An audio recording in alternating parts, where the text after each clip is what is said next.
ಮಳೆ ಮಳೆ ಮಳೆ ರಾಜ್ಯದಲ್ಲಿ ಮತ್ತೆ ಮಳೆ ಆರ್ಭಟ ಪ್ರಾರಂಭ.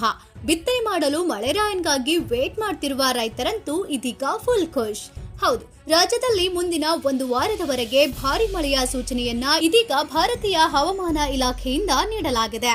ಅಷ್ಟೇ ಅಲ್ಲದೆ 13 ಜಿಲ್ಲೆಗಳಿಗೆ ಯೆಲ್ಲೋ ಅಲರ್ಟ್ ಕೂಡ ಘೋಷಣೆ ಮಾಡಲಾಗಿದೆ. ಬನ್ನಿ ಹಾಗಿದ್ರೆ ಯಾವ ಜಿಲ್ಲೆಗಳಲ್ಲಿ ಭಾರಿ ಮಳೆಯಾಗಲಿದೆ ಹಾಗೂ ಯಾವ ಜಿಲ್ಲೆಗಳಲ್ಲಿ ಯೆಲ್ಲೋ ಅಲರ್ಟ್ ಅನ್ನ ಘೋಷಣೆ ಮಾಡಲಾಗಿದೆ, ಅಷ್ಟೇ ಅಲ್ಲದೆ ಯಾವ ಜಿಲ್ಲೆಗಳಲ್ಲಿ ಗುಡುಗು ಮಿಂಚು ಬಿರುಗಾಳಿ ಸಹಿತ ಭಾರಿ ಮಳೆಯಾಗಲಿದೆ ಅಂತ ಈ ವಿಡಿಯೋದಲ್ಲಿ ನಿಮಗೆ ತಿಳಿಸ್ಕೊಡ್ತೀವಿ. ಅದಕ್ಕಿಂತ ಮುಂಚೆ ನಿಮ್ಮ ಜಿಲ್ಲೆ ಯಾವುದು ಅಂತ ಮರೆಯದೆ ನಮ್ಮ ಕಮೆಂಟ್ ಬಾಕ್ಸ್ ನಲ್ಲಿ ಕಮೆಂಟ್ ಮಾಡಿ.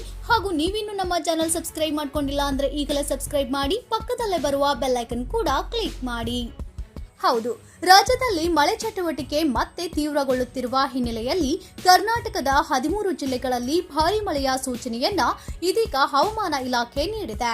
ಕರಾವಳಿ ಮತ್ತು ಮಲೆನಾಡು ಭಾಗಗಳಲ್ಲಿ ಯೆಲ್ಲೋ ಅಲರ್ಟ್ ಜಾರಿಯಾಗಿದ್ದು, ಮುಂದಿನ ದಿನಗಳಲ್ಲಿ ಹಲವೆಡೆ ಗುಡುಗು ಮಿಂಚು ಸಹಿತ ಮಳೆಯಾಗುವ ಸಾಧ್ಯತೆ ಇರೋದ್ರಿಂದ ಜನರಿಗೆ ಎಚ್ಚರಿಕೆ ನೀಡಲಾಗಿದೆ. ಕರ್ನಾಟಕದಲ್ಲಿ ಮತ್ತೆ ಮಳೆಯ ಆರ್ಭಟ ಹೆಚ್ಚುವ ಸಾಧ್ಯತೆ ಇದೆ ಎಂದು ಭಾರತೀಯ ಹವಾಮಾನ ಇಲಾಖೆ ಇದೀಗ ರೈತರಿಗೆ ಗುಡ್ ನ್ಯೂಸ್ ಕೊಟ್ಟಿದೆ. ರಾಜ್ಯದ ಸುಮಾರು 13 ಜಿಲ್ಲೆಗಳಲ್ಲಿ ಭಾರಿ ಮಳೆಯಾಗುವ ಸಾಧ್ಯತೆ ಇದ್ದು, ಕರಾವಳಿ ಹಾಗೂ ಮಲೆನಾಡು ಪ್ರದೇಶಗಳಿಗೆ ಯೆಲ್ಲೋ ಅಲರ್ಟ್ ಅನ್ನ ಘೋಷಣೆ ಮಾಡಲಾಗಿದೆ.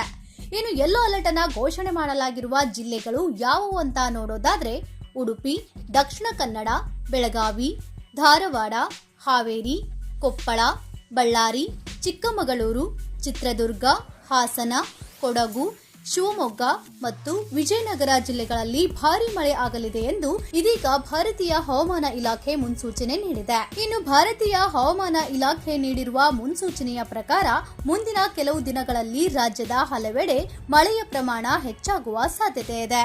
ವಿಶೇಷವಾಗಿ ದಕ್ಷಿಣ ಕನ್ನಡ, ಉಡುಪಿ, ಉತ್ತರ ಕನ್ನಡ ಸೇರಿದಂತೆ ಕರಾವಳಿ ಜಿಲ್ಲೆಗಳು ಹಾಗೂ ಚಿಕ್ಕಮಗಳೂರು, ಶಿವಮೊಗ್ಗ, ಕೊಡಗು ಮುಂತಾದ ಮಲೆನಾಡು ಪ್ರದೇಶಗಳಲ್ಲಿ ಭಾರಿ ಮಳೆ ನಿರೀಕ್ಷಿಸಲಾಗಿದೆ. ಇನ್ನು ಜೂನ್ 26ರಂದು ಒಂದು ದಿನ ಮಾತ್ರ ಕಲಬುರಗಿ, ಯಾದಗಿರಿ, ಬಳ್ಳಾರಿ ಮತ್ತು ವಿಜಯನಗರ ಜಿಲ್ಲೆಗಳಲ್ಲಿ ಒಂದು ದಿನ ಭಾರಿ ಮಳೆಯಾಗಲಿದ್ದು, ಅಂದು ಯೆಲ್ಲೋ ಅಲರ್ಟ್ ಕೂಡ ಕೊಡಲಾಗಿದೆ. ಇನ್ನು ಬೆಂಗಳೂರು ನಗರ ಸೇರಿದಂತೆ ದಕ್ಷಿಣ ಒಳನಾಡಿನ ಕೆಲವು ಜಿಲ್ಲೆಗಳಲ್ಲಿ ಸಹ ಮಳೆಯೊಂದಿಗೆ ಗಾಳಿಯ ವೇಗ ಹೆಚ್ಚಾಗುವ ಸಾಧ್ಯತೆ ಇದೆ ಎಂದು ಹವಾಮಾನ ಇಲಾಖೆ ತಿಳಿಸಿದೆ.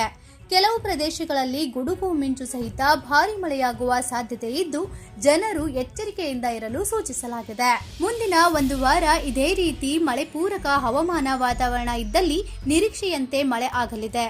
ಒಂದು ವೇಳೆ ದಿಢೀರ್ ಏನಾದರೂ ಪರಿಸ್ಥಿತಿ ಬದಲಾದಲ್ಲಿ ಮತ್ತೆ ಮಳೆ ಕ್ಷೀಣಿಸುವ ಸಾಧ್ಯತೆ ಇದೆ ಎಂದು ಹೇಳಲಾಗಿದೆ. ನೋಡಿದ್ರಲ್ಲ, ಯಾವ ಜಿಲ್ಲೆಗಳಲ್ಲಿ ಭಾರಿ ಮಳೆಯಾಗಲಿದೆ, ಯಾವ ಜಿಲ್ಲೆಗಳಿಗೆ ಯೆಲ್ಲೋ ಅಲರ್ಟ್ ಅನ್ನ ಘೋಷಣೆ ಮಾಡಲಾಗಿದೆ ಹಾಗೂ ಯಾವ ಜಿಲ್ಲೆಗಳಲ್ಲಿ ಗುಡುಗು ಮಿಂಚು ಸಹಿತ ಭಾರಿ ಮಳೆಯಾಗಲಿದೆ ಅಂತ. ಈ ಮಾಹಿತಿಯನ್ನ ನೀವು ತಿಳಿದುಕೊಂಡಿರುವ ಹಾಗೆ ನಿಮ್ಮ ಸ್ನೇಹಿತರಿಗೂ ಹಾಗೂ ಸಂಬಂಧಿಕರಿಗೂ, ಅಷ್ಟೇ ಅಲ್ಲದೆ ಮಳೆಗಾಗಿ ವೇಟ್ ಮಾಡ್ತಿರುವ ರೈತರಿಗೆ ಈಗಲೇ ಈ ವಿಡಿಯೋನ ಶೇರ್ ಮಾಡಿ ಅವರಿಗೂ ಈ ಮಾಹಿತಿಯನ್ನ ತಲುಪಿಸಿ. ಹಾಗಾಗಿ ಈ ವಿಡಿಯೋ ನಿಮಗೆ ಇಷ್ಟ ಆಗಿದ್ರೆ ಲೈಕ್ ಮಾಡಿ ಹಾಗೂ ಇನ್ನು ಇಂಥ ಹೆಚ್ಚಿನ ಮಾಹಿತಿ ಮತ್ತು ವಿಡಿಯೋಗಳಿಗಾಗಿ ತಪ್ಪದೆ ನಮ್ಮ ಚಾನಲ್ ಸಬ್ಸ್ಕ್ರೈಬ್ ಮಾಡ್ಕೊಳ್ಳಿ. Thank you for watching.